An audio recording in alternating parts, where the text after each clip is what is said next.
Europe Les pieds dans le plat. 1, le vrai du faux.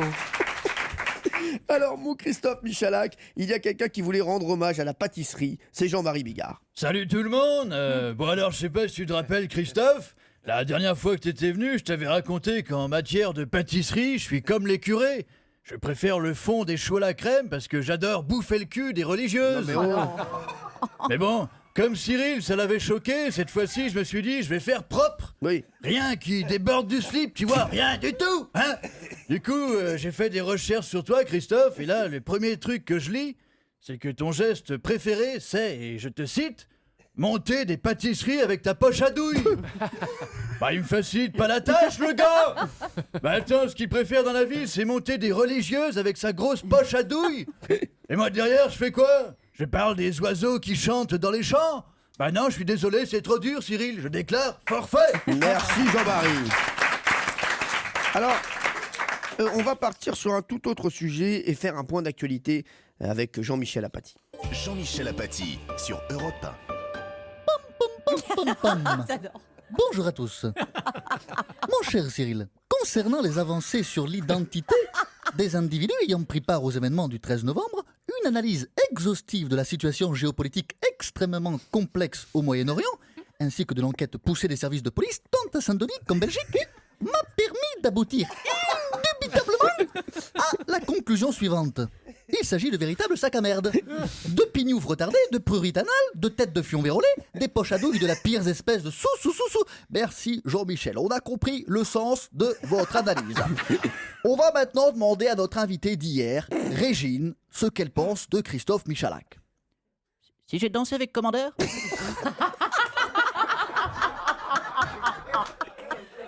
Non, Régine, qu'est-ce que vous pensez de Christophe Michalak ? Ah oui, du galac, oui, parfois avec un petit peu de thé. Non, Régine, Christophe Michalak ! David Guetta? Oui, bien, une fois, mais c'était du carrelage. On peut pas dire.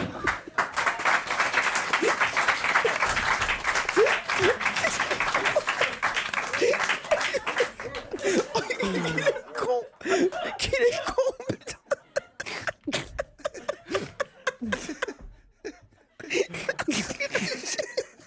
On a perdu Cyril. Merci Régine. Régine qu'on emprunte, c'était avec nous hier. Oh, franchement. Alors, On a passé la nuit ici au moins. Trouvez pas la sortie. je me désolidarise. Il arrive même pas à le dire. Je me désolidarise de ça, hein, vraiment, je vous le dis, hein, Marc-Antoine, mais je vous le dis. Alors, on va revenir à Christophe Michalak avec cette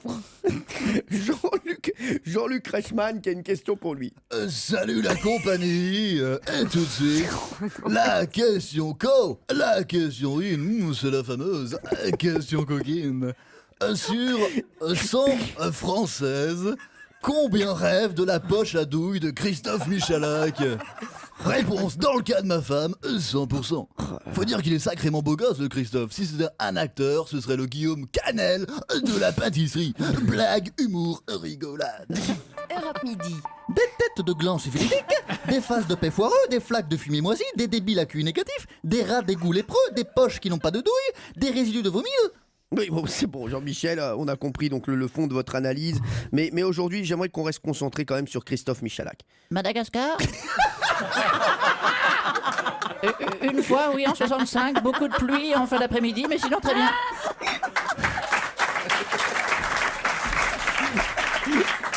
Merci Régine, merci. Non, je disais qu'il y a quelqu'un qui tenait à dire un mot à Christophe Michalak. C'est vraiment un ami très proche, hein, vous le savez, c'est Stéphane Bern. Voilà, mon ami Stéphane. Mon cher Christophe, je vous adore. Et plus encore, j'adore la pâtisserie en général.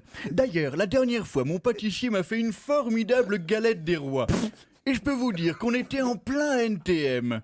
Ah si, parce que pendant des heures, ils m'ont mis la fève. La fève. Oh non. Europe Midi. Des pompes à vélo, des furoncles putrescents, des blaireaux asthmatiques, des ténias en brochette, des fistules eczémateuses, des douilles à doche, des brioches. Bon, écoutez. C'est bon, on se calme Jean-Michel, on va prendre des médicaments, ça va aller mieux, vous le savez. Puis mon cher Christophe, il y a aussi Chantal là-dessous qui voulait vous adresser un message très particulier. Si j'ai dansé avec Patrice Lebon.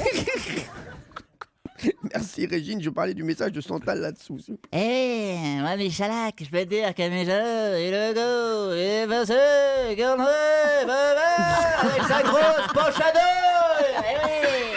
Europe Midi. Des crétins consanguins, des labos à micro-pénis, des verrues génitales, des raclures de fond de toilette à la turque, des pouilles à doche, des empapaoutés de... Merci, ça va. Allez, Christophe, on va maintenant passer à un autre de vos fervents admirateurs qui est déjà et qui a une petite proposition désintéressée à vous faire. Vraiment complètement désintéressée. C'est notre ami Jean-Marc Morandi. Salut, joli Cyril, salut, joli tout le monde. Alors, effectivement, j'adore Christophe Michalak et comme je suis extrêmement tourné vers les autres, j'aimerais beaucoup le recevoir pour parler poche à douille dans le grand direct des médias de Jean-Marc Morandini ou encore dans le grand direct de l'actu de Jean-Marc Morandini ou encore dans le grand direct de la santé de Jean-Marc Morandini ou sur Énergie 12 dans Face à France de Jean-Marc Morandini ou dans Crime de Jean-Marc Morandini ou peut-être sur mon site jean-marc-morandini.com ou sur le Twitter Jean-Marc Morandini @morandiniblog. Peu importe, moi de toute façon l'essentiel c'est de parler des autres. Et oui, il est comme ça, Jean-Marc Morandini. Des empaffés multidirectionnels, des chiures de moucherons acnéiques, des anus de poulpe, des baltringues sous-développés, des herpès bénorragiques. Tout cela restant évidemment, mon cher Cyril Hanouna, comme tout ce qui concerne ces individus, à prendre avec les précautions nécessaires, c'est-à-dire du papier toilette. Bonne journée. Merci Marc-Antoine Lebré, que vous pouvez retrouver en spectacle au Théâtre Le République à Paris. Et vendredi, il sera à la salle Rameau à Lyon. Et on l'aime fort, Marc-Antoine Lebré. Excellent travail. Il nous a fait mourir de rire encore aujourd'hui. Merci Marc-Antoine, merci d'avoir été là.